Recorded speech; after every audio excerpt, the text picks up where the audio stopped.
मित्रांनो, नमस्कार.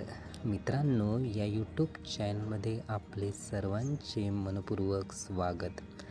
मित्रांनो, आपण भाग्य असे बरेचदा म्हणत असतो. आपले भाग्य असे आहे, दुसऱ्यांचे भाग्य खूप चांगले आहे, असे सुद्धा आपण बोलत असतो. म्हणजे भाग्याविषयी बरीच चर्चा ही चाललेली असते. माझ्या भाग्यात चांगले लिहिलेलेच नाही म्हणून चांगले घडत नाही, असे विचार आपल्या मनामध्ये येत असतात. भाग्य जर लिहिल्या गेले असते तर कोणाच्याही जीवनामध्ये भाग्य हे वाईट जरूरच लिहिल्या गेले नसते, ते चांगलेच लिहिल्या गेले असते. म्हणून मित्रांनो, भाग्यावर लक्ष न देता आपण कर्म करत गेलो पाहिजे. कर्म हेच श्रेष्ठ आहे आणि कर्मामुळेच आपल्याला सफलता मिळत असते, यशस्वी आपण होत असतो.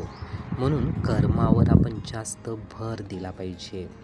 भाग्य हे लिहून जरूरच नसते, पण कर्मामुळे आपले भाग्य आपण लिहू शकतो. कर्म जर चांगले केले तर नक्कीच आपले नाव या जगामध्ये रोशन होते. कर्म जर चांगले केले तर त्याचमुळे इतर व्यक्तीसुद्धा समाधानी होतात. आपण कर्म जर चांगले केले तर आपण सुद्धा सुखाचे जीवन जगतो.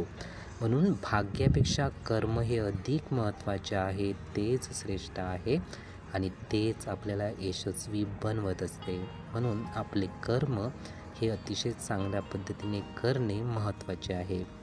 हे विचार, ही माहिती नीटपणे ऐकून घेण्यासाठी आणि आपला अमूल्य वेळ देण्यासाठी आपले खूप खूप धन्यवाद. आपले जीवन खूप सुखी, सुंदर, आनंदी आणि यशस्वी होण्यासाठी आपल्याला भरभरून खूप खूप शुभेच्छा.